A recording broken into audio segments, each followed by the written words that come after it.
बाघमारा के जोगता थाना अंतर्गत बीसीसीएल एरिया 5 में संचालित हिलटॉप आउटसोर्सिंग माइंस में आज सारा दिन गहमा गहमी भरा माहौल रहा। यहां कार्यरत कर्मियों के दो पक्षों के बीच कई बार झड़प हुई। दरअसल कंपनी कर्मी का एक पक्ष जो अपने बकाये वेतन और वेतन की नियमित भुगतान की मांग को लेकर आंदोलनरत रहते हुए आज कंपनी का काम बाधित कर रहे थे।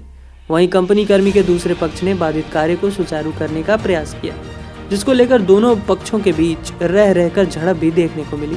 इस बीच एक बात और देखने को मिली कि घटनास्थल पर तैनात जोगता पुलिस मूक दर्शक बनी रही। सभी घटना पुलिस के सामने ही होती रही। प्रशासन अगर मुस्तैद रहती तो शायद इस तरह की घटना नहीं होती। फिलहाल कंपनी प्रबंधन और आंदोलनकारी कर्मियों के बीच वार्ता कर स्थिति को नियंत्रित कर लिया गया है। साथ ही मांगों को लेकर सकारात्मक पहल करने का आश्वासन दिया गया है।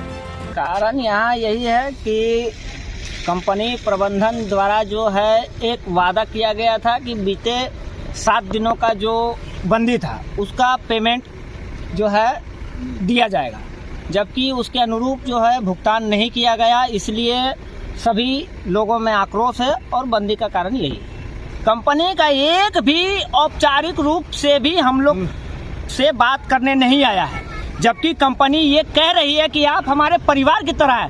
सोच के देख सकते हैं आप कि अगर आप हमें एक परिवार की तरह समझ रहे हैं और हम अगर यदि भूखे हैं तो फिर परिवार का सदस्य क्या मायने मतलब निकलता है। कंपनी से हमारी मांगे केवल यही है कि वो जो हमारा 7 दिन का पैसा बकाया था वो भुगतान कर दिया जाए और पैसा जो है पेमेंट जो है सैलरी जो है वो टाइम टू टाइम होना चाहिए।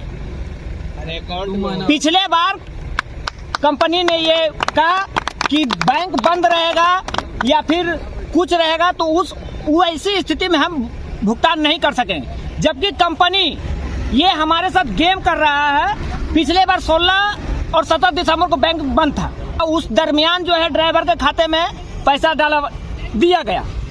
जब बैंक बंद था तो फिर उसके खाते में पैसा दिया गया और बाकी वर्करों का पैसा कहाँ गया। आश्वासन के बाद कहा गया है कि कुछ पैसा बढ़ाएंगे। अब देखिए अभी तक तो सैलरी आई नहीं है और सैलरी आती है उसके बाद ही हम लोगों को कुछ पता चले कि हमारे पेमेंट में कुछ इंक्रीमेंट हुआ है या नहीं हुआ है।